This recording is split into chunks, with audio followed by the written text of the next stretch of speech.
So a lot of times when I'm searching for myself on the internet and people are talking about my playing, they always say the same thing. It's like, Sean, your playing is so sensual. It's so seductive. The sultry nature of your guitar playing really just gets me all hot and bothered, right?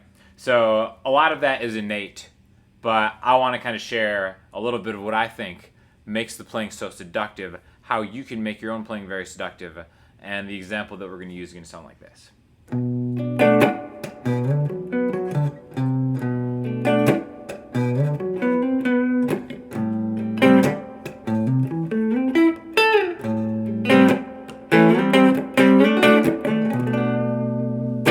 So, again, hopefully you weren't seduced to the point that you can no longer continue watching this video. But basically, this is just the 3 chord and the 2 chord in the key of G. Alright, so G is the people's key. And there's nothing seductive about a G major chord, alright? But inside any key, the powers of seduction are there. And I think it has a lot to do with the 3 and the 2 chord back to back. Now, what that means is you just take the 3rd note in the key of G, G, A, B, put a chord on that, minor, 7, okay? The 3rd note in G is a B. That chord can become a B minor 7. It's a really easy chord shape to play. It's just the 7th fret. On the E string, the D string, and the G string. We're actually going to skip the A string because the A string is just extra baggage when it comes to seduction. And then we're going to do the same thing on the 2 chord in the key of G. The 2nd note in the key of G, G major, is an A. That chord becomes minor. We're going to make that the seduction chord. A minor 7, okay? So, this is actually a really good exercise in kind of taking 2 minor chords in a key and finding out what makes them special, what makes them sound a little bit different, and then kind of making a musical practice routine from them, all right? So first of all, we're going to play this chord. I'm just getting the root note, and then a down, up, down, kind of the first down, up, so 1, 2, and 3. So again, I'm aiming for the D and G strings, and then just getting it, choking it off. 1, 2, and 3. You need to really cut that off, because that's where the seduction begins. If you go all in, right off the bat, you're not going to seduce anyone, except for yourself. 2 and 3, and then there it is. That's what's up right there, okay? So, we're going to turn this into an arpeggio. That's just playing the actual B minor chord 1 note at a time. And we're going to play it like this.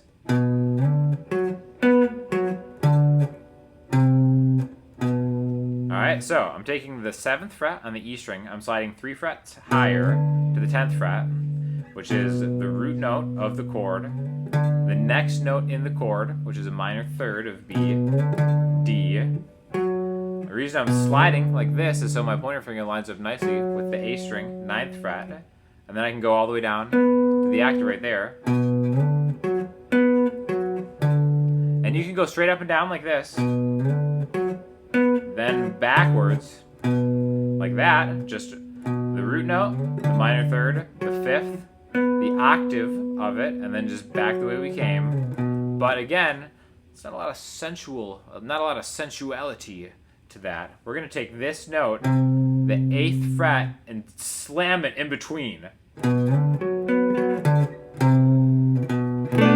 Okay, so again, in the people's key, the key of G, C is one of the notes. G, A, B, C. Now a lot of times you might think that that doesn't really work over a B minor chord, a B minor with a C, but that's where the seduction begins. Well, actually, no, wait, this is where the seduction began. Where the seduction continues. All right, so we're gonna slide forward, back, that sensual C into the chord.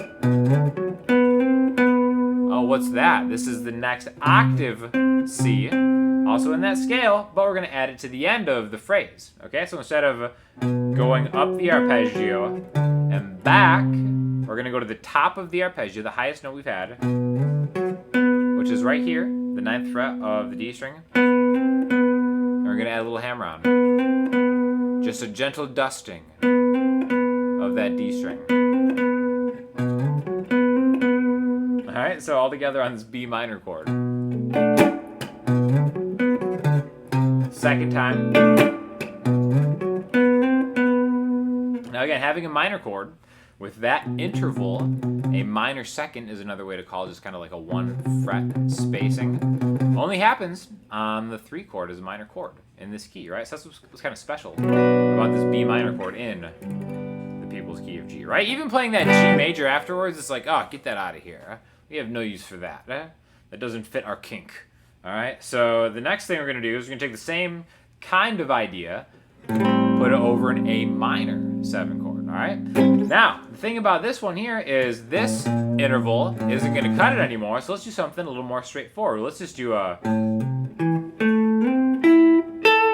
Right there, that's just a straight up A minor arpeggio. Again, I'll play that again. So it's 5th fret on the E string, to the 8th fret on the E string, to the 7th fret on the A string, straight down to the 7th fret on the D string, and we're going to begin that shape again. Again, this shape repeated, but we're going to do it. So once we get to the octave, A, C, E, A, to the next C, let's go 3 frets higher, minor third like we talked about. And then continue the shape, and then end it on the A on the B string, which is the 10th fret.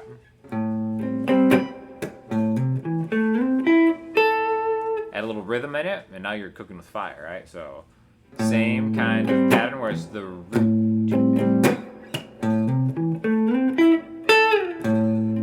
if you can kind of drag that guy back, oh, even better. Arpeggio. Second time, double stopping through pentatonic shapes, if you want to look at it that way, for the finishing move right here. Right there, this is something you can do in this position any single time in any key, right? We're in the key of G. Again, if you know the major scale, which is something I really highly recommend. Even if we're not playing in G major, we can see that from this shape, we have the 2nd fret on the D string and the G string, and we can run that into the 5th fret on the D string and the G string. We can run that into the 7th fret of the same 2 strings, right? So after this, I'm kind of taking these little double stops, just 2 notes at a time, so that means like that, and then back to our kind of seductive chord progression. B. Second time to the A.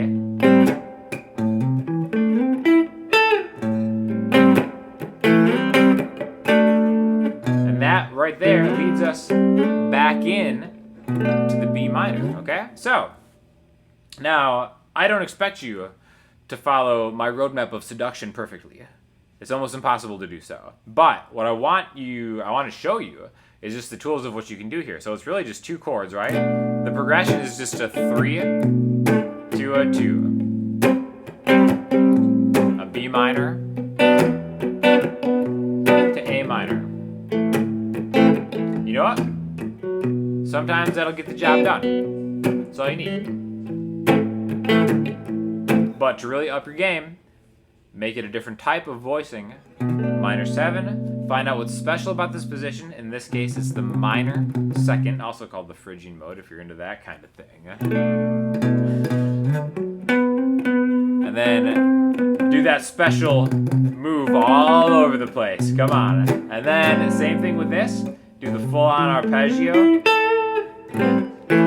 Sprinkle in some of those double stops, and man, I'm so proud of you, right? So basically, the lesson here is get out of your comfort zone. Everybody loves to do just minor pentatonic stuff in the key of G. Sure, yeah. Cool, E minor, awesome, great. I'm glad I came out tonight. No. We're avoiding the major chord, the parent chord in the key of G. We're avoiding its relative minor. And that's what makes it so very seductive. So, hopefully you learned a little bit about whatever it is I'm trying to communicate at this point.